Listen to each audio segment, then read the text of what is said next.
गेल्या वेळेस कुठपर्यंत आलोय आठवते का? सर आपली हम्म. नाही आता आठवत गेलं. म्हणजे आपली उत्सर्जन संस्था झालेली होती.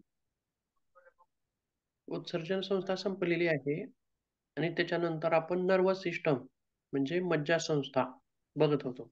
बरोबर आहे. हो आणि हो मज्जा संस्थेतील मुख्य कार्यात्मक आणि सूक्ष्म एकक म्हणजे न्यूरॉन्स. बरोबर आहे. मज्जा पेशवी किंवा त्याला चेता तंतू असं सुद्धा आपण म्हटलेलं होतं आणि त्याचा भाग आपण त्यावेळी पाहिलेला आहे. बरोबर आहे. मग काय काय पाहिलंय? एक इमेज बघूया म्हणजे तुम्हाला पटकन लक्षात येईल मागचा भाग, कारण आपला बराच गॅप पडलेला आहे मध्ये आणि लगेचच आपण पुढे जाऊया. बरोबर आहे. हा भाग पाहिलेला होता आपण. चेतापेशी चेतापेशीची रचना, केंद्रक, वृश्चिका, पेशिका, अक्षतंतू, मज्जावरण, अक्षतंतूचे आग्र म्हणजे झाडासारखी आकृती आहे.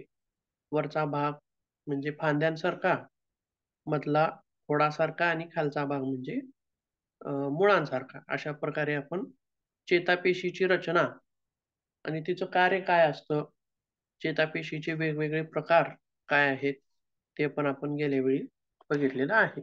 इथपर्यंत आपण आलो होतो. बरोबर आहे. आता पुढे बघूयात, त्याच्यामध्ये आणखीन थोडा भाग राहिलेला आहे. आणि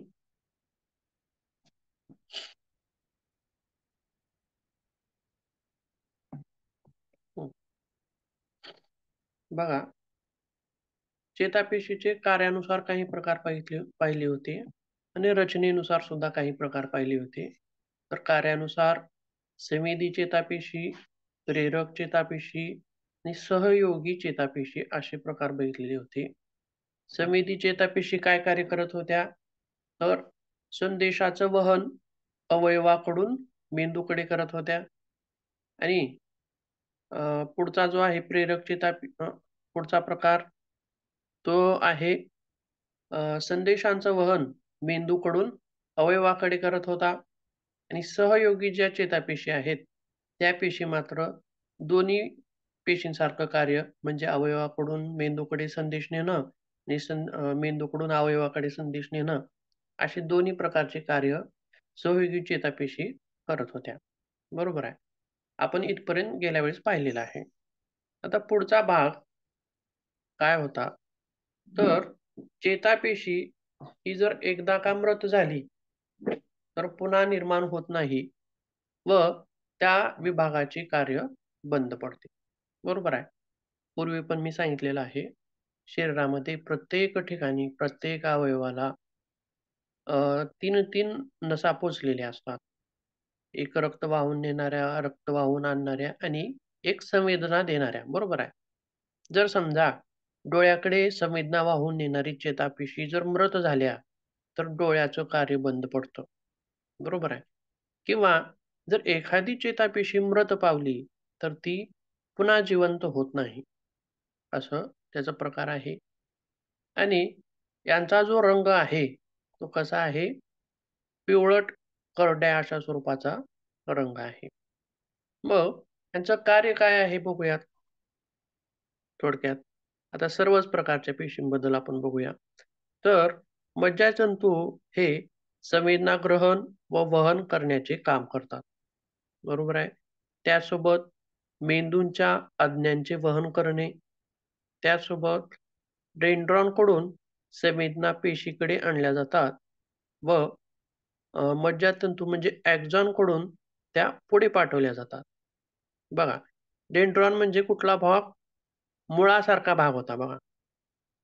कोणता भाग? मुळासारखा म्हणजे खालचा भाग.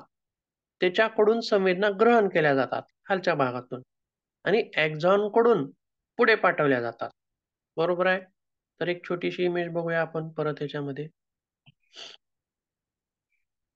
आणि हा मुळांसारखा जो भाग आहे, तो भाग आपल्या शरीरामध्ये सर्वत्र किंवा मांसपेशी असतील अशा ठिकाणी तो कसा चिटकलेला असतो.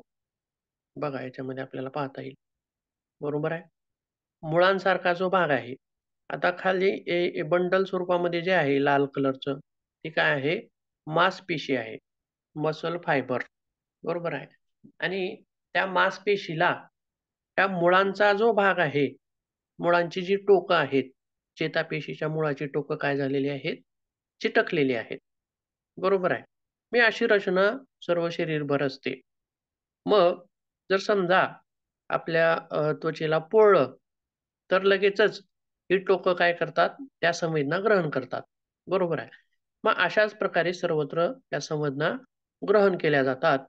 म्हणजे ग्रहण करण्याचं कार्य कोणाचं आहे हो? खालच्या भागाचं. बरोबर आहे. आणि वरचा जो भाग आहे, मग तो भाग काय कार्य करतो? तर तो भाग संवेदना पुढे पाठवतो. काय करतो? ग्रहण केलेल्या संवेदना पुढे पाठवतो. मग ह्या पुढे पाठवलेल्या लगेचच मेंदूकडे पोहोचतात का? तर नाही. हित आलं तर तर तर त्या एकमेकांना जोडलेल्या असतात. अशा अनेक चेतापेशी एकमेकांना साखळीच्या स्वरूपामध्ये जोडलेल्या असतात. आता बघूयात परत एकदा. त्यांची एक प्रकारची साखळी असते. बघा याच्यामध्ये आपल्याला पाहता येईल. बघा किती चेतापेशी आहेत? बघा साखळीसारखे आहेत. 1, 2, 3, 4 असं म्हणजे एकासमोर एक जोडलेले आहेत. पहिल्यांदा संवेदना ग्रहण झाल्या एका बाजूने आणि त्या पुढे पाठवल्या गेल्या पुढच्या भागाकडून. मग तसेच पुढली 2 नंबरची चेतापेशी बघितली. तिथं सुद्धा काय होतं? तिच्या मुळाकडचा जो भाग आहे, तिथून संवेदना ग्रहण केली जाते आणि पुढे कडून संवेदना पाठवली जाते.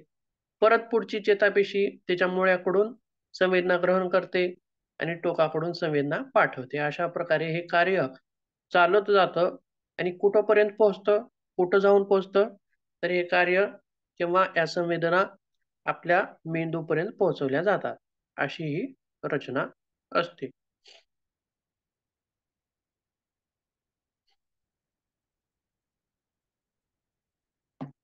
पुढे बघूया. हां, पुढचा पॉइंट तोच आहे बघा. मज्जापेशीच्या साखळीतून संदेश पुढे-पुढे मेंदूपर्यंत पाठविला जातो. बरोबर आहे. त्याचसोबत मज्जातंतू व मज्जापेशीतून संदेशवहन हे सौम्य विद्युत लहर निर्माण होऊन होत असते. कशी निर्माण होत असते? तर एक प्रकारची विद्युत लहर निर्माण होते. संवेदना ज्या आहेत त्या विद्युत लहरीद्वारे त्या पाठवल्या जातात. तसेच विद्युत लहर ही रासायनिक बदलामुळे तयार होत असते. रासायनिक बदल मग काय-काय होतात त्याच्यामध्ये? तर संवेदनामुळे सोडियम व पोटॅशियम या इलेक्ट्रॉनिक आयन्समुळे पेशीतील विद्युतभार बदलून विद्युत लहर निर्माण होते. बघा त्याच्याबद्दल सुद्धा आपण एक इमेज बघूया म्हणजे लक्षात येईल.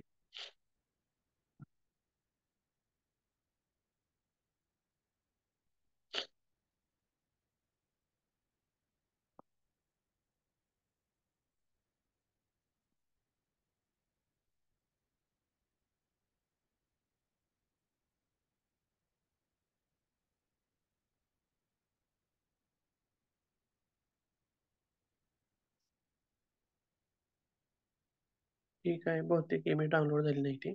नंतर बघूया. पुढील भाग बघूया.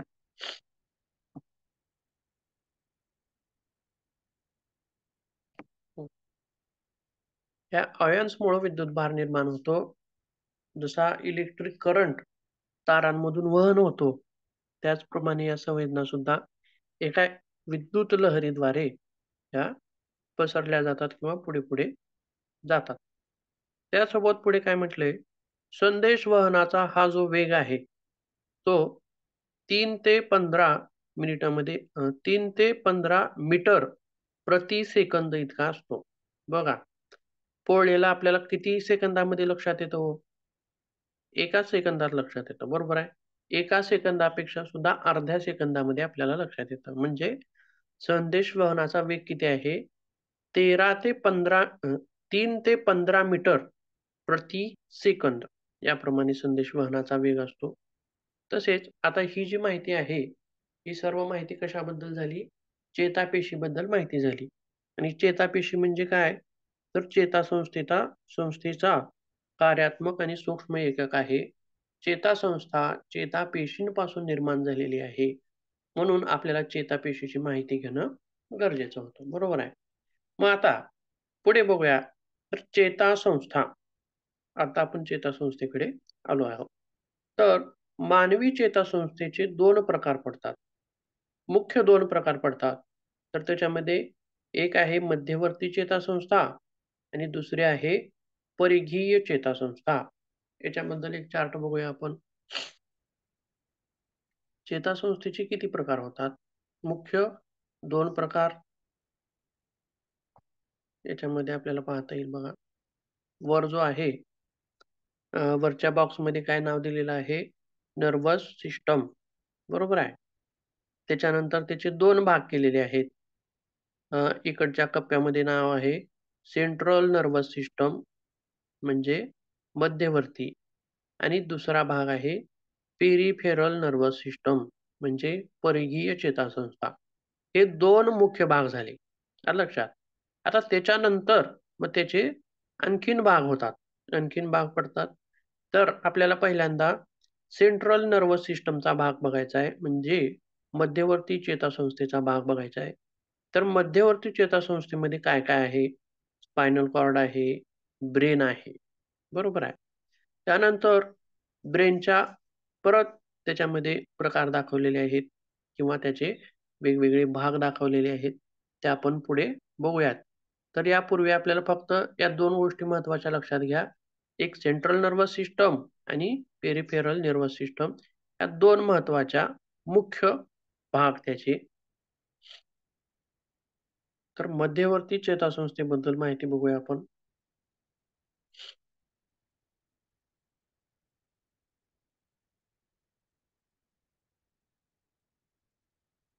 हं.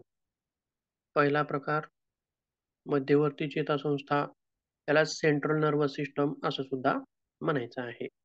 तर मध्यवर्ती चेतासंस्थेमध्ये काय-काय महत्त्वाचे घटक आहेत? तर एक आहे मुख्य मेंदू आणि मेरुरज्जू म्हणजे स्पायनल कॉर्ड किंवा अ, जसं बघा रक्त परिवहन संस्थेमध्ये सर्वात महत्त्वाचा अवयव काय होता? हृदय. बरोबर आहे. त्याप्रमाणे मध्यवर्ती किंवा चेतासंस्थेमध्येच सर्वात महत्त्वाचा अवयव काय आहे? तर मेंदू आहे.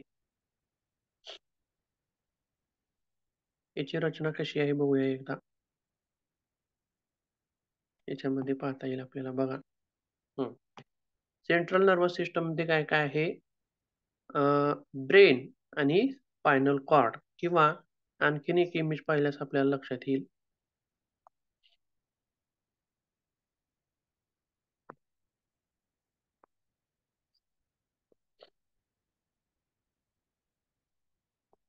याच्यामध्ये स्पष्ट दिसतं बघा. पहिला आहे ब्रेन आणि त्याच्यानंतरचं स्पायनल कॉर्ड नावाचा जो भाग आहे, लांबलचक, काठीसारखा, पिवळ्या, बरोबर आहे. आणि त्याच्यानंतर इकडं-इकडं पसरलेल्या ज्या आहेत, तर तो भाग वेगळा आहे. पण सेंट्रल नर्व्हस सिस्टममध्ये ब्रेन आणि स्पायनल कॉर्ड हा भाग आपल्याला त्याच्यामध्ये बघायचा आहे. किंवा आणखीन एक रचना दाखवतो मी तुम्हाला.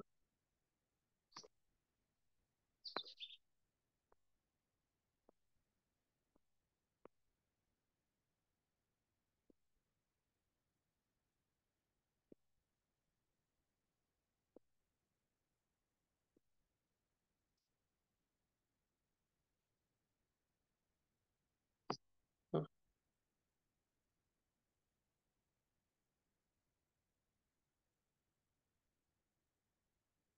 ठीक आहे. शेअर होत नाही इमेज ती. पुढे बघूया. तर याच्यातला एक-एक भाग आता आपल्याला बघायचा आहे.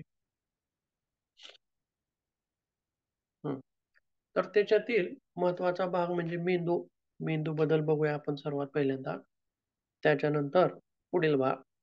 तर चेतासंस्थेचा मुख्य अवयव हा काय आहे? तर मेंदू आहे. तसेच शरीरातील सर्व क्रियांचे नियंत्रण मेंदूद्वारे केले जाते.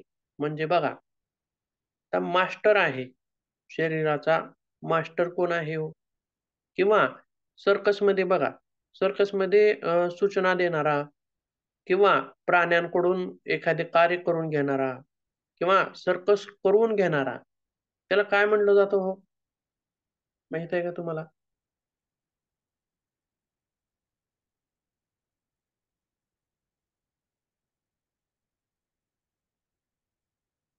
काय म्हणतात?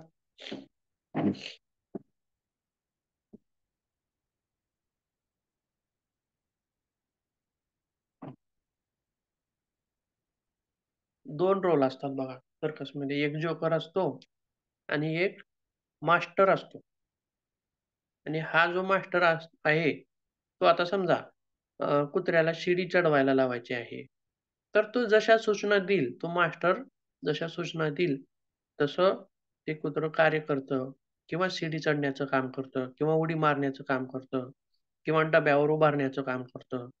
पाहिले का कधी सर्कस? बघा, पाहिला असाल तुम्ही पण.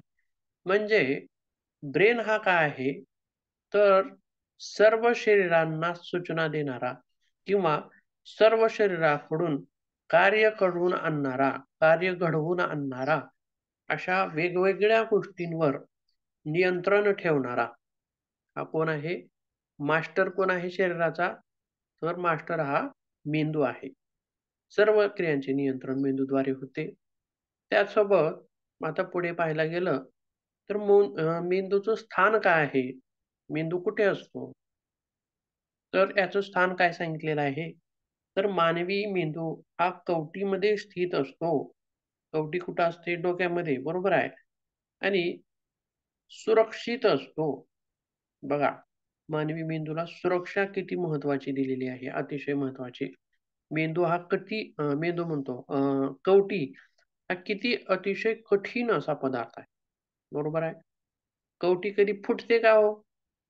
किंवा कवटीला फोडायचं झालं तर कसं कष्ट घ्यावं लागेल का लगेच कवटी खाली टाकल्या-टाकल्या फुटेल हो? सांगा बरं.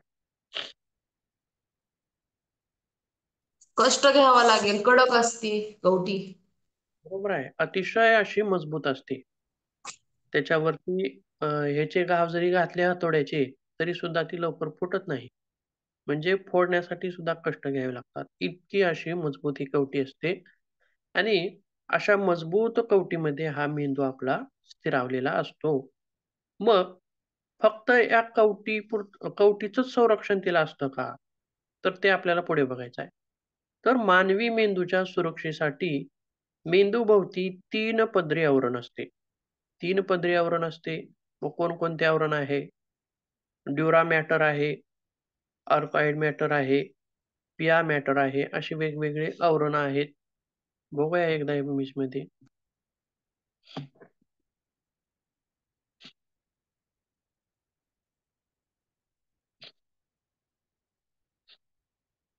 पहिल्यांदा ही इमेज बघूया. तर बाहेरचा जो भाग आहे, तो सर्वात वरचा, सर्वात बाहेरचा म्हणजे अगोदर आपल्याला केस म्हणावे लागतील. बरोबर आहे. केसांच्या नंतर त्वचा. बरोबर आहे. आपल्या कवटीच्या वरची त्वचा आणि त्या त्वचेच्या नंतर मग कोण आहे? कवटी. आणि या कवटीमध्ये मग काय आहे? हा पिवळा जो भाग आहे दाखवलेला, तो कशाचा भाग आहे? मेंदूचा भाग आहे. पुन्हा मेंदूचे वेगवेगळे प्रकार आहेत. परंतु हा जो पिवळा भाग दाखवलेला आहे, तोच काय आहे?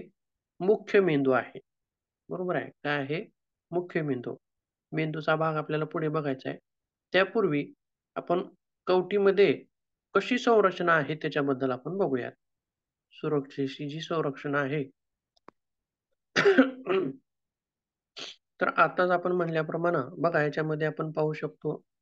इकडं सुरुवातीला काय दाखवले हो? स्किन दाखवलेली आहे. बरोबर. त्यानंतर स्कल म्हणजे कवटी. त्याच्यानंतर ड्युरा मॅटर, त्याच्यानंतर अर्कॉइड मॅटर आणि त्याच्यानंतर पिया मॅटर. म्हणजे एकूण किती मॅटर झाले हो हे? कवटीच्या नंतरचे एकूण किती आहेत? तर 3 आहेत. बरोबर आहे. आणि यांचं कार्य काय आहे? जर समजा अतिशय कठीण अशा प्रकारचा जरी मार लागला आपल्या डोक्याला, तर सहसा मार हा आपल्या मेंदूपर्यंत पोहोचू देत नाहीत हे जे 3 मॅटर आहेत किंवा कवटी आहे.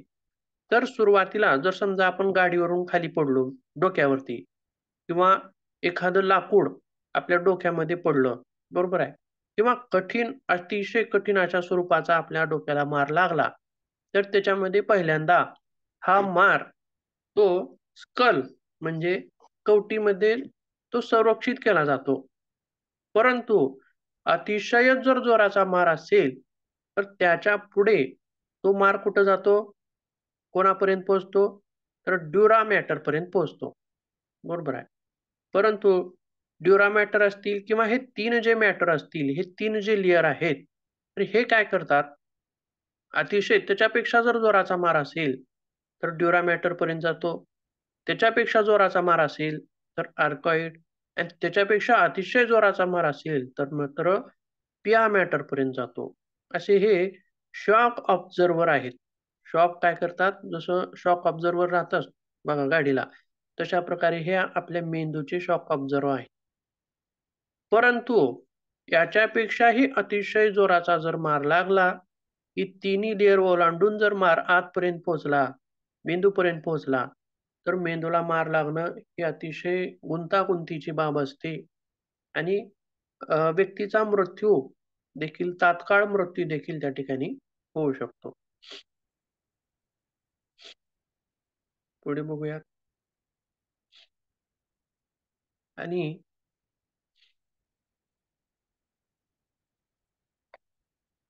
रचना समजली ना ह्या तिन्ही लेयरची?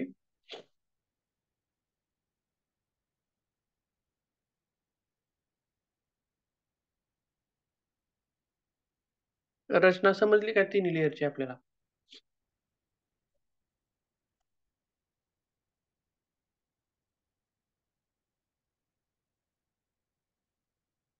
आवाज येतोय का माझा? येतोय सर, येतोय. हां, ठीक आहे.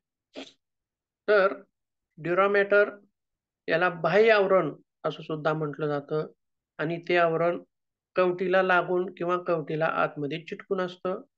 आर्कॉइड मॅटर म्हणजे मध्यावरण आणि पिया मॅटर म्हणजे अंतरावरण आणि हे पिया मॅटर मेंदूला चिटकून असतं, मेंदूला लागून असतं. तर या तिन्ही थरांना एकत्रित मिळून मेनिंजेस असं म्हटलं जातं. तिन्हींना एकत्रित मिळून मेनिंजेस असं म्हटलं जातं.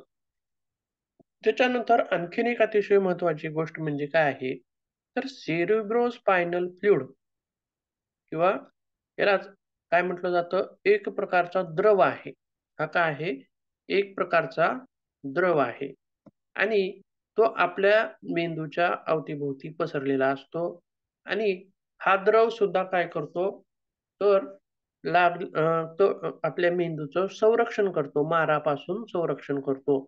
शॉक ऑब्झर्व्हरचं काम करतो. बघा किती संरक्षण दिलेलं आहे मेंदूला.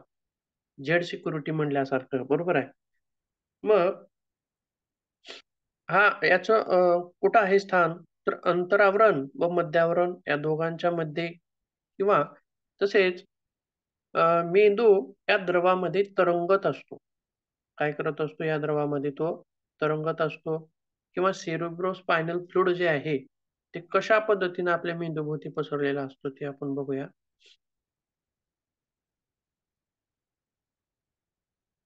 याच्यामध्ये आपल्याला पाहता येतं.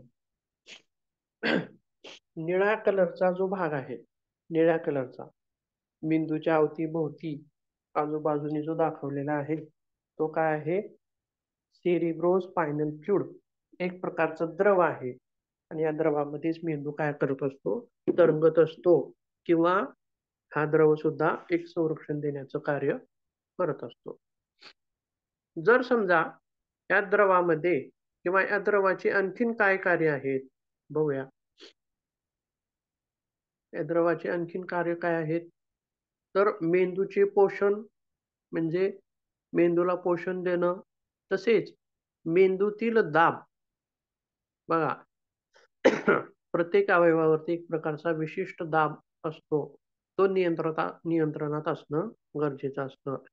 जर या द्रवामध्ये जर कमी जास्तपणा झाला तर मेंदूवरील दाब हा कमी होतो आणि मेंदूचा आकार वाढतो. तसेच आणखीन काय याच्याबद्दल आपल्याला माहिती पाहता येईल, तर मेंदूंच्या विकारांची ओळख. जर समजा आपल्याला जर टायफॉइड वगैरे झालेला असेल, डेंग्यू झालेला असेल, तर ती चाचणी आपण कशावरून करतो? आपल्या शरीरामधलं रक्त काढलं जातं आणि त्याच्यावरती ते तपासून पाहिलं जातं. तसं मग मेंदू संबंधित जर काय विकार झालेले असतील, तर ते कसे तपासायचे? किंवा मेंदूचा भाग काढून घेता येईल का हो? काढून घेता येणार नाही तपासण्यासाठी. परंतु हा जो द्रव आहे, याच्या स्थितीबद्दल किंवा याच्या तपासण्या करून आपण मेंदूच्या बऱ्याच विकारांची ओळख तिथं करून घेऊ शकतो. जर समजा हा सेरिब्रोस्पायनल फ्लुइडमध्ये जर विकृती निर्माण झाली, तर डोकेदुखीचा प्रकार किंवा मेंदूचा आकार मोठा होणे इत्यादी गोष्टी तिथं आपल्याला दिसून येतात. त्याचसोबत मेंदूची रचना ही चेतापेशींपासून झालेली आहे, हे अगोदर पाहिलेलं आहे. आणि मेंदू हा जेलीसारखा मऊ भाग आहे. कसा आहे? जेलीसारखा मऊ भाग. परत एक इमेज बघूया आपण.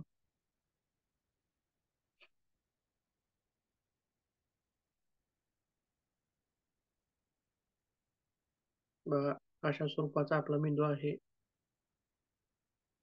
याच्यावरती परत खाचा किंवा रेषांसारखा भाग दिसतोय आणि हा पांढरा जो द्रव दिसतोय किंवा पांढरा जो द्रव आहे, तो सेरेब्रोस्पायनल फ्लुइडचा द्रव आहे.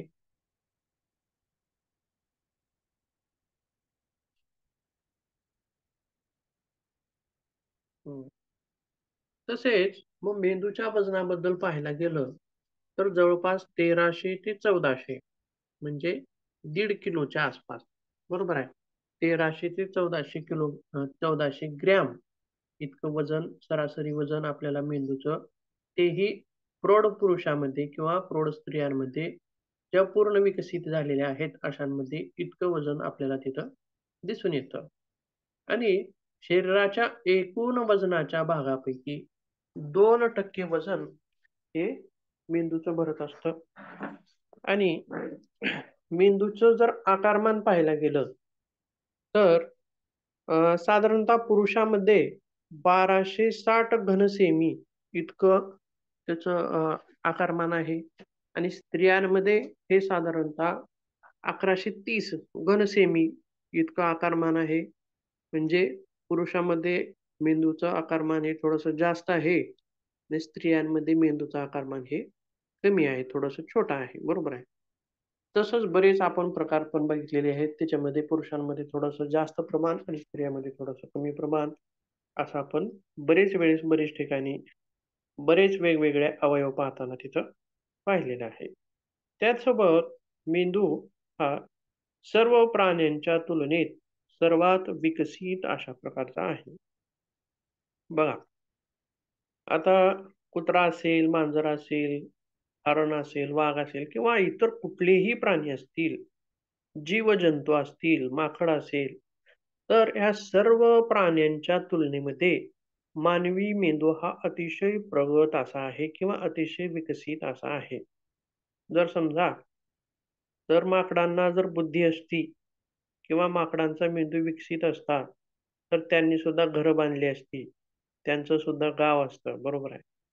किंवा या जनावरांना बोलता येत नाही बघा, बरोबर आहे. पाहता येतं, पण बोलता येत नाही. किंवा त्या जनावरांना स्मरणशक्ती नसते. असली तरी अतिशय अगदी किंचित असते. किंवा इतर गोष्टी, कोणती गोष्ट करू नये, कोणती गोष्ट करावी, बरोबर आहे. कोणत्या गोष्टी गरजेच्या आहेत, कोणत्या गोष्टी अनावश्यक आहेत. ह्या सर्व गोष्टी कोण करत असतं? मेंदू करत असतो. परंतु हे सर्व लक्षणं एका विकसित मेंदूची आहेत. आणि हा विकसित मेंदू इतर प्राण्यामध्ये नाही. जर इतर प्राण्यामध्ये असता, तर ते सुद्धा बोलले असते. त्यांना सुद्धा बोलता आलं असतं. त्यांना सुद्धा विचार करता आला असता. त्यांना सुद्धा तर्क करता आला असता.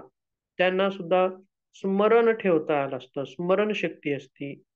ह्या सर्व ज्या गोष्टी आहेत, ह्या सर्व प्राण्यांमध्ये दिसून येत नाहीत. म्हणजे त्यांचा मेंदू तितका विकसित झालेला नाही.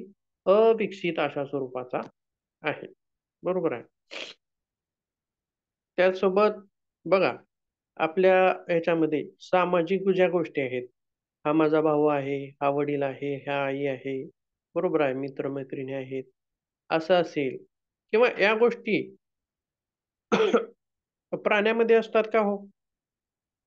प्राणी म्हणतात का हा माझा काका आहे, हा माझा मामा आहे. त्यांना फक्त आईचं आणि बाळाचं नातं लक्षात राहतं. परंतु त्यांच्या ह्याचं सुद्धा तितकं नंतर लक्षात राहत नाही. जी इतर नातेसंबंध सुद्धा त्यांच्यामध्ये नसतात. कारण मेंदूचा भाग कसा आहे त्यांच्यामध्ये कमी आहे. अशा वेगवेगळ्या गोष्टी तिथं दिसून येतात. त्याचसोबत मग आता मेंदूबद्दल आणखीन माहिती बघूया पुढे. मेंदूचे भाग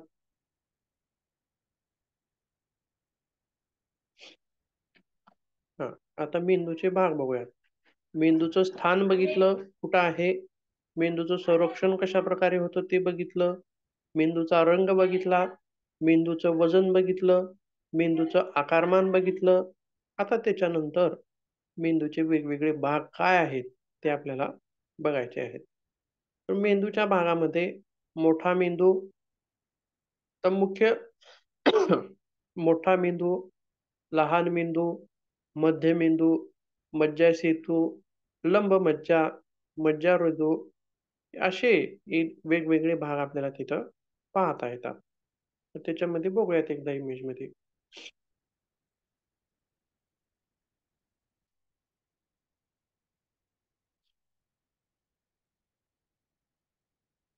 तर मुख्य 2 भाग बघायचे त्याच्यामध्ये. बघा, पिवळा जो भाग आहे, त्याला म्हणायचा आहे मुख्य मेंदू किंवा मोठा मेंदू. आलं लक्षात? आणि त्याच्यानंतर हा निळसर जो भाग आहे खाली, फुलासारखा, निळ्या रंगाचा बघा, तो काय आहे? छोटा मेंदू. 2 नावं लक्षात ठेवा फक्त. पिवळ्या रंगाचा जो भाग आहे आणि तो दिसायला सुद्धा कसा आहे? मोठा आहे. बरोबर आहे. म्हणून त्याला काय म्हणायचं आहे? मोठा मेंदू. आणि निळ्या रंगाचा जो भाग आहे, तो दिसायला सुद्धा छोटा आहे. म्हणून त्याला काय म्हणायचं आहे? छोटा मेंदू. ही 2 नावं पहिल्यांदा लक्षात ठेवायची. त्याच्यानंतर हा काठीसारखा जो भाग आहे, त्याला म्हणायचं आहे मस्तिष्क पुच्छ. बरोबर आहे. आणि बाकीचे जे भाग आहेत ते आपण पुढे-पुढे पाहूयात. आता अ, मोठ्या मेंदूलाच प्रमस्तिष्क असं म्हणतात आणि छोट्या मेंदूला अनुमस्तिष्क असं म्हणतात.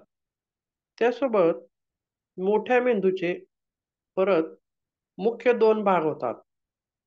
मुख्य 2 भाग होतात. कोणकोणते? तर एक उजवा भाग आणि एक डावा भाग. आता बघा याच्यामध्ये पाहू शकतो आपण. हा वरचा आहे टोपीसारखा भाग. 2 भाग का झालेले आहेत हो याचे? सांगता येईल कशामुळे झालेले आहेत? का म्हणू शकतो आपण 2 भाग याचे?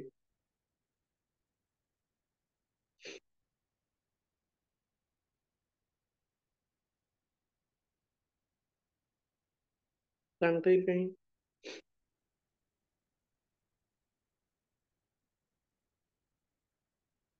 याच 2 भागांना नावं काय आहेत? उजवा मेंदू आणि डावा मेंदू. आपण साधारण भाषेमध्ये उजवा मेंदू, डावा मेंदू म्हणतो किंवा त्यालाच अ, उजवा गोलार्ध आणि डावा गोलार्ध असं सुद्धा म्हटलं जातं. 2 भाग. मुख्य 2 भाग. मोठ्या मेंदूचे 2 भाग. तर का झालेले आहेत? तर मध्यभागी एक रेष दिसते बघा. बरोबर आहे? काप दिसतो. एक कापल्यासारखं आहे. बरोबर आहे. परंतु हा काप जो आहे, तो तो पूर्ण शेवटपर्यंत आहे का? जर समजा आपल्याला टरबूज कापायचं आहे, तर सुरुवातीपासून शेवटपर्यंत जर कापलं तर काय होईल हो? दोन भाग होतील का त्याचे टरबुजाचे? बरोबर आहे. पण त्या टरबुजाला आपण अर्ध्यापर्यंत कापलं, बरोबर आहे. अर्ध्यापर्यंत कापलं तर दोन भाग होतील का हो स्वतंत्र? नाही, जोडून राहतील.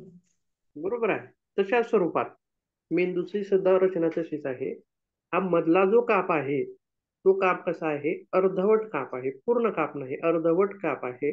हा अर्धवट काप असल्यामुळं मेंदूचे दोन भाग झाले, उजवा आणि डावा. आणि त्यासोबत हे उजव्या आणि डाव्या भागामध्ये ह्या पिळ्या पिळ्या ज्या दिसत आहेत किंवा त्याच्यामध्ये सुद्धा एक प्रकारच्या खाचा आहेत बघा, बरोबर आहे. दिसत आहेत हा खाचा. ह्या खाचा असतील किंवा असा जो काप आहे उभा, तशा स्वरूपाचे इतर काप सुद्धा याच्यामध्ये आहेत. त्याच्यामुळं मेंदूचे आणखीन वेगळे प्रकार पडतात. ते आपण पुढे बघूया. दोन मुख्य भाग.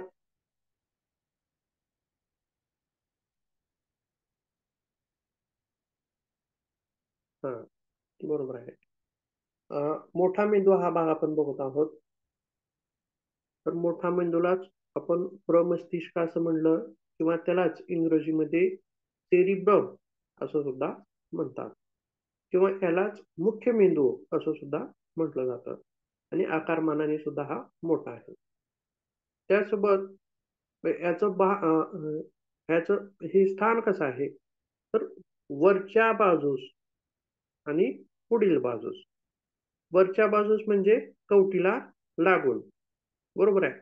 त्याच्यानंतर पुन्हा परत आपण खाली भाग बघणार आहोत त्याचे मेंदूचे. मध्य मेंदू आणि मस्तिष्क पुच्छ असं त्याचे खाली नंतर भाग बघणार आहोत. परंतु सेरुब्रम नावाचा भाग जो आहे तो वरच्या बाजूस आहे, कवटीला चिटकून. आणि त्याचा जो पृष्ठभाग आहे, हा पृष्ठभाग खाचाचा आणि वळ्यांचा आहे. खाचा आणि वळ्या आहेत, तर यांनाच संवलन असं सुद्धा म्हणतात. खाचा आणि वळ्या ज्या आहेत याला काय म्हटलं जातं? संवलन असं सुद्धा म्हटलं जातं. आणि या खाचांमुळेच मेंदूचे मुख्य दोन भाग झालेले आहेत, उजवा आणि डावा भाग. तर बघा, आणखीन एक गोष्ट, मुख्य आश्चर्यकारक गोष्ट जर इथं पाहायला गेली तर काय दिसून येते? तर मेंदूचा उजवा भाग हा शरीराच्या डाव्या भागावरती नियंत्रण करतो आणि मेंदूचा डावा भाग हा शरीराच्या उजव्या भागावरती नियंत्रण करतो. हे लक्षात ठेवायचं. त्यासोबत त्याचे आणखीन चार वेगवेगळे भाग पडतात आणि हे भाग सुद्धा खाचांमुळे पडतात. तर हे कोणकोणते भाग आहेत? फ्रंटल लोब पुढचा भाग, पेरिएटल लोब मध्य भाग, टेम्पोरल लोब कानाजवळचा भाग आणि ऑसिपिटल लोब म्हणजे पाठीमागचा भाग. तर हे चार भाग आपण बघूयात परत.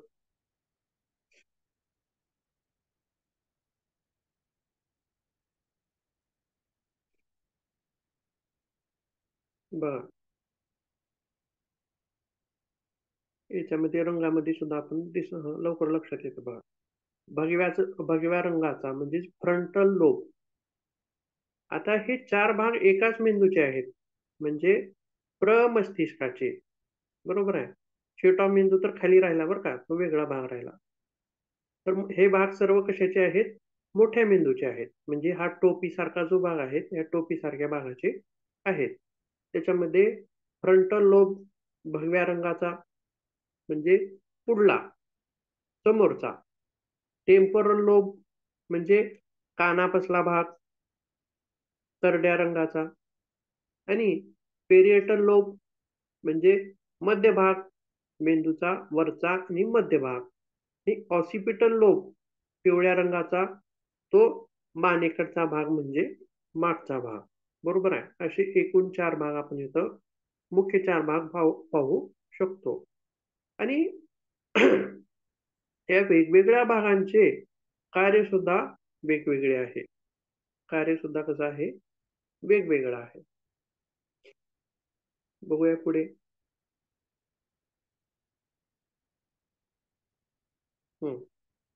असे वेगवेगळे तर भाग आहेतच. त्यासोबत 1400 एकूण 1400 प्रकारची वेगवेगळी केंद्र आपल्या मेंदूमध्ये आहेत, जी वेगवेगळी कार्य करण्यास भाग पडतात किंवा वेगवेगळी कार्य घडवून आणतात. त्यासोबत मोठ्या मेंदूच्या खालच्या बाजूला आतमध्ये थॅलामस व हायपोथॅलामस अशा ग्रंथी आहेत आणि हा भाग आपण नंतर बघूया. पहिल्यांदा मोठ्या मेंदूचा भाग बघूया. तर प्रमस्तिष्काचे भाग फ्रंटल लोब आताच पाहिला बघा, म्हणजे समोरचा कपाळामधला भाग, बरोबर आहे.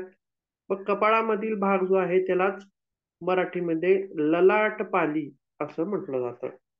आणि हे कशाशी संबंधित आहे, तर प्रेरक क्षेत्रांशी संबंधित आहे किंवा याला प्रेरक क्षेत्र असं सुद्धा म्हणून संबोधलं जातं. मग या भागामध्ये काय काय कार्य घडतात किंवा काय काय कार्य घडून आणण्याचे म्हणजे संदेश म्हणून दिले जातात ते आपण बघूयात. तर बोलण्याची जी क्रिया आहे ती कशावरती अवलंबून आहे, फ्रंटल लोब वरती आहे. किंवा ऐच्छिक शारीरिक हालचाली, म्हणजे आपल्याला हात उचलायचा आहे, आपण हात उचलला, हात खाली करायचा, हात खाली ठेवला, हात गोल फिरवायचा, हात गोल फिरवला, बरोबर आहे. किंवा बोलायचं किंवा न बोलायचं आपल्या मनावर आहे, बरोबर आहे. किंवा चालणं फिरणं, ज्या ऐच्छिक क्रिया आहेत ह्या सर्व ऐच्छिक क्रियावरती नियंत्रण किंवा शारीरिक हालचालींवरती नियंत्रण हे कोणाचं असतं, तर फ्रंटल लोबचं असतं. त्यासोबत फ्रंटल लोबमध्ये आणखीन काय काय कार्य घडली जातात, तर बुद्धी. बघा, आपण मेंदू म्हणलं की कशाशी जोडतो पहिल्यांदा आपण,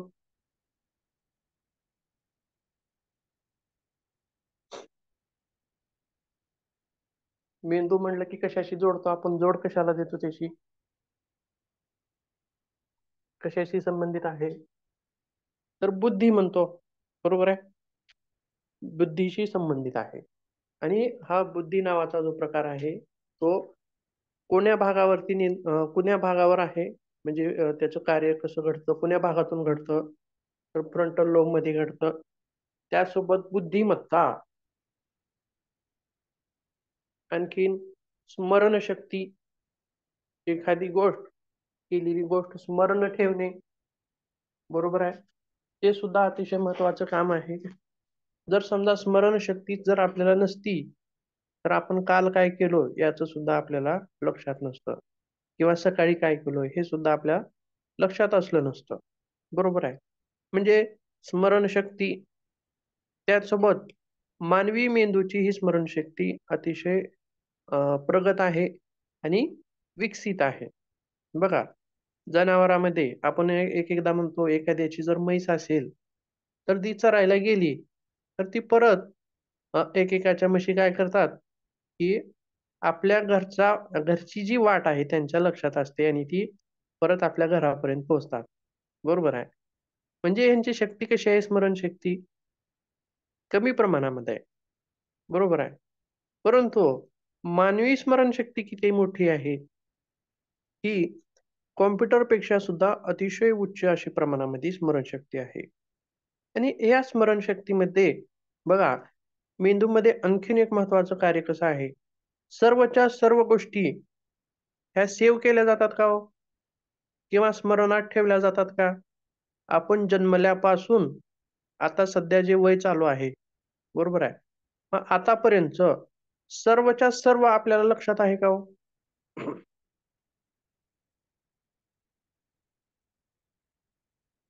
नाही. नाही, बरोबर आहे. जर असतं तर मग माणसासारखा हुशार प्राणी कोणच नाही, एकतर पहिला मुद्दा. नाही, माणसासारखा प्राणी तर नाहीच, पण तेवढी स्मरणशक्ती पण काही कामाची नाही, बरोबर आहे. हो हो. ते घात कॉम्प्युटर लोड खाईल की मग, बरोबर आहे. बघा, हो सर. आपल्या घरामध्ये सुद्धा आपल्याला आवश्यक त्याच गोष्टी ठेवतो आणि बाकीच्या गोष्टी आपण भंगारमध्ये घालतो, बरोबर आहे. किंवा कॉम्प्युटरमध्ये किंवा आपल्या मोबाईलमध्ये जर इमेजेस वगैरे डाटा वगैरे भरपूर झाला तर आपण काय करतो, तो डिलीट करतो. आणि जर डाटा भरपूर झाला तर काय होईल, मोबाईल हँग होईल. बरोबर आहे, मोबाईल व्यवस्थित चालणार नाही. मग मोबाईल असेल किंवा कॉम्प्युटर असेल, याच्यामध्ये हा डाटा आपण डिलीट करावा लागतो. कोण? परंतु मोबाईल किंवा कॉम्प्युटर हा डाटा तो स्वतः डिलीट करतो का हो? का करावा आपण डिलीट? बोला. डाटा डिलीट करावा लागतो. का कॉम्प्युटर स्वतः करतो? करत नाही. नाही. बरोबर आहे. म्हणजे कॉम्प्युटरच्या मेमरीचं आणि आपल्या मानवी मेमरीचं हे अतिशय महत्वाचं एक हे आहे बरं का, लक्षण आहे. तर कॉम्प्युटर मधली मेमरी आपण डिलीट करावी लागते. परंतु मेंदूमधील जी मेमरी आहे ती डिलीट होते, आपोआप होते. बरोबर आहे. पण कशी होते? तर जे अनावश्यक मेमरी आहे ती डिलीट होत जाते. आणि जे आवश्यक आहे ती काय केली जाते? स्मरणात ठेवली जाते. आपल्याला लहानपणीचं काही आठवत नाही, परंतु एखादी गोष्ट अशी असते, की ती अजूनही आपल्याला आठवत असते. म्हणजे बाकीच्या गोष्टी काय झालेल्या आहेत? डिलीट झालेल्या आहेत. आपोआप डिलीट झालेल्या आहेत आणि काही गोष्टी ह्या आपोआप सेव्ह झालेल्या आहेत. बरोबर आहे. किंवा हे सगळं कशाशी संबंधित आहे? स्मरणशक्तीशी. आणि या स्मरणशक्तीमध्ये सुद्धा बरेच वेगवेगळे प्रकार पडतात. दीर्घकालीन स्मरणशक्ती आणि तात्पुरती स्मरणशक्ती. जर एखादी गोष्ट आपण परत केली, तर ती गोष्ट ही दीर्घ काळापर्यंत आपल्या लक्षात असते. म्हणजे काय? तर आपल्याला परीक्षा द्यायची आहे. लहानपणी आपण काय करायचं? वाचायचं सगळं.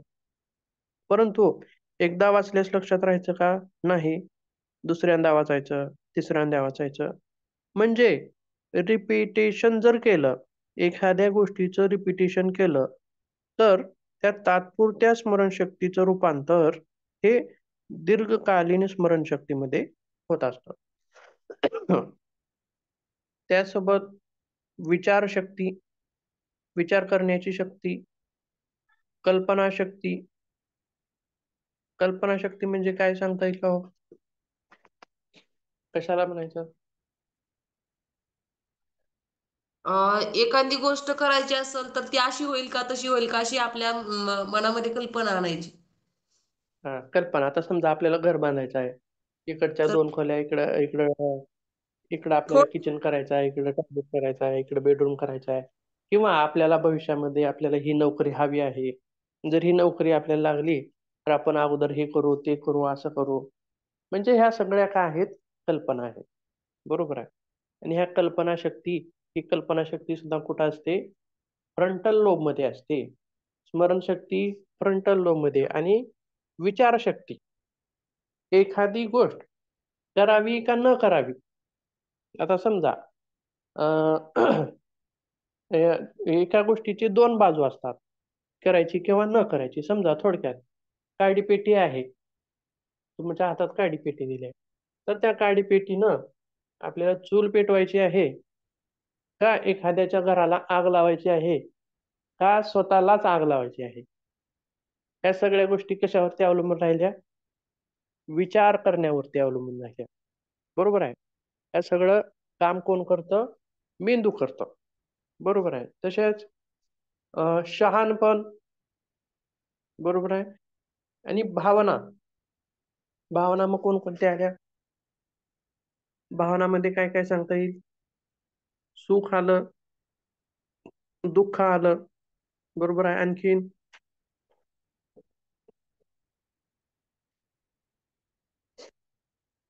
सांगा आणखीन भावना एखादी.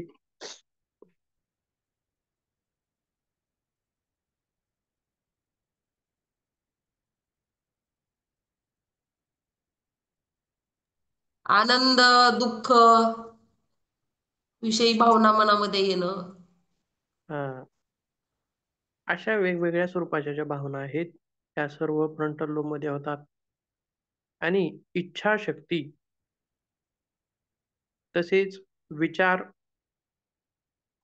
तर्क आणि उच्च मानसिक कार्य, हे सर्व म्हणजे अभ्यास करणं किंवा सायंटिस्ट वगैरे जे होतात त्याच्यावरती भरपूर सखोल अभ्यास करावा लागतो. अशा गोष्टी असतील. म्हणजे अशा वेगवेगळ्या गोष्टी ह्या प्रमस्तिष्क गोलार्धामध्ये पुढच्या बाजूच्या असणाऱ्या मेंदूच्या भागामध्ये पार पडल्या जातात. जर एखाद्याची बुद्धी कमी असेल, जर विद्यार्थी एखादा ढ असेल, तर त्याला काय म्हणतो?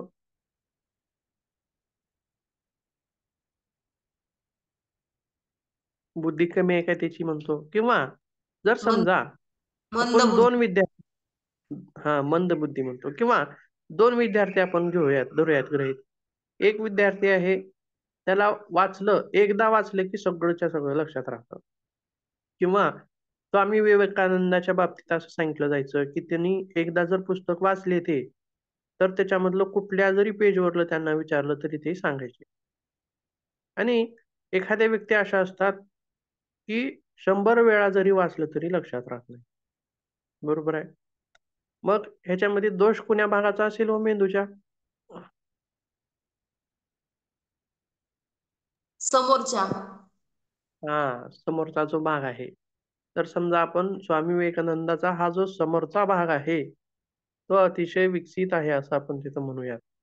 किंवा जो ड आहे विद्यार्थी, ज्याला लक्षातच राहत नाही वाचलेलं किंवा एखाद्याची स्मरणशक्ती अतिशय कमजोर आहे, असं असेल किंवा शहाणपणा, नीटनेटकं न राहता येणं किंवा विचार करणं, तर्क करणं, इच्छाशक्ती, बरोबर आहे. ह्या सर्व गोष्टी जर कमी जास्त दिसून येतात एकमेकांमध्ये किंवा आपण आणखीन एक गोष्ट म्हणतो किंवा शिक्षक काय म्हणतात बघा, सर्वांची बुद्धी सारखी असते म्हणतात. पण असते का हो? नसते. सर्वांचा मेंदू सारखा असतो पण बुद्धी सारखी नसते. नाही. हे महत्वाचं आहे. सर्वांचा मेंदू सारखा असतो, परंतु सर्वांची बुद्धी सारखी नसते. याच्यासाठी आणखीन एक समजण्यासारखं आपण तिथं उदाहरण देऊ शकतो. सर्वांचे डोळे सारखे असतात, पण दृष्टी कमी जास्त असते. बरोबर आहे. आता काही जणांना लांबचं पाहता येतं, परंतु काही जणांना लांबचं दिसत नाही. बरोबर आहे. तर काही जणांना जवळचं दिसतं आणि लांबचं दिसत नाही. बरोबर आहे. म्हणजे सगळ्यांचे डोळे सारखे आहेत, परंतु दृष्टी कशी आहे, कमी अधिक आहे. त्याच पद्धतीनं सर्वांचा मेंदू सारखा आहे, आकृती सारखी आहे, रचना सारखी आहे. पण बुद्धी मात्र त्यांची कमी जास्त प्रमाणामध्ये असते. हे सर्व आपल्याला फ्रंटल लोबमध्ये इथं सांगता येतं. त्याच्यापुढे त्याच्यानंतरचा जो भाग आहे, आणखीन एक महत्वाची गोष्ट आहे, सामाजिक भान. सामाजिक भान कशाला म्हणता येईल आपल्याला? तर आपण रस्त्यानं कसं चालतोय किंवा अ, बडबडत चालतोय का? किंवा एखादा आता जर समजा सामाजिक भानामध्ये चार चौघामध्ये व्यवस्थित राहणं, चार चौघामध्ये बसता येणं, बोलता येणं किंवा आपण स्वतः एकटं जरी असलो, तरी कपडे नीटनेटके असणं, बरोबर आहे. अशा गोष्टी त्याच्यामध्ये येतात. आणि जर एखाद्या व्यक्तीला सामाजिक भान नसेल किंवा काही कारणामुळं त्या फ्रंटल लोबमध्ये जर काही विकृती आढळल्या असतील, तर त्या व्यक्तीचं सामाजिक भान गमावलं जातं. म्हणजे ती व्यक्ती वेडसर होते, वेडी होते. म्हणजे कसं? तर चार चौघामध्ये आता बघा काही एखाद्या गावामध्ये असं दिसून येतं, की एखाद्या व्यक्तीच्या अंगावर कपडेच नसतात. नग्न अशा स्वरूपाची ती व्यक्ती फिरत असते किंवा कपडे घालण्याचं भान नसतं. कसंही फिरतात किंवा शिव्या देतात बघा. वेडा जर माणूस पाहिला आपण तर कसा असतो तो? तो चार चौघात बसण्यासारखा असतो का तो? काय पण बोलतो. बरोबर आहे. शिव्या देतो आणि कोणतं खोटं बोलतोय ते पण कळत नाही आणि कपड्यांचं भान राहत नाही, कशाचंच भान राहत नाही. बरोबर आहे. तर या फ्रंटल लोबमध्ये जर काही विकृती आल्या, तर असं सामाजिक भान ती व्यक्ती हरपून जाते किंवा चार चौघामध्ये लघवी करणे अशा गोष्टी असतील. अशा वेगवेगळ्या विकृती आपण तिथं पाहू शकतो. त्याच्या पुढचा भाग आहे टेम्पोरल लोब हा कुठला भाग आहे हो? शंखपाली. टेम्पोरल लोबलाच आपण मराठीमध्ये काय म्हणतो? शंखपाली. आणि हा भाग श्रवण क्षेत्र म्हणून सुद्धा ओळखला जातो. आणि हा टेम्पोरल लोब कशासाठी होता हो? प्रेरक क्षेत्र म्हणून ओळखला जायचा. आणि हा टेम्पोरल लोब श्रवण क्षेत्र म्हणून ओळखला जातो. मग या टेम्पोरल लोब मध्ये काय काय गोष्टी घडतात? तर ऐकणे, बोलणे कुठं होतं? फ्रंटल लोब मध्ये होतं, बरोबर आहे. आणि आता ऐकणे कुण्या भागाकडे येते? टेम्पोरल लोब मध्ये येते. किंवा गंधज्ञान. गंधज्ञान म्हणजे काय? जे नाकाद्वारे घेतलं जातं. एखादा घाण वास येणं किंवा सुगंध येणं, परफ्यूमचा जो वास येतो तो सुगंधित असतो, आपण ओळखतो लगेच. किंवा वेगवेगळे वास, कांद्याचा वास वेगळा असतो, लसणाचा वास वेगळा असतो, गुलाबाचा वास वेगळा असतो. म्हणजे म्हणजे गंधज्ञानाशी संबंधित हे क्षेत्र असतं. त्यासोबत ऐकण्याशी संबंधित क्षेत्र हे असतं. आणि शरीराकडून आलेल्या संवेदना ग्रहण करणे, त्या संवेदनांचा अर्थ लावणे आणि त्या संवेदनावरती काय होतं, पुन्हा नंतर बुद्धी निर्णय घेते. हे निर्णय घेतल्यानंतर कृती करणे. बघा काय काय झालं?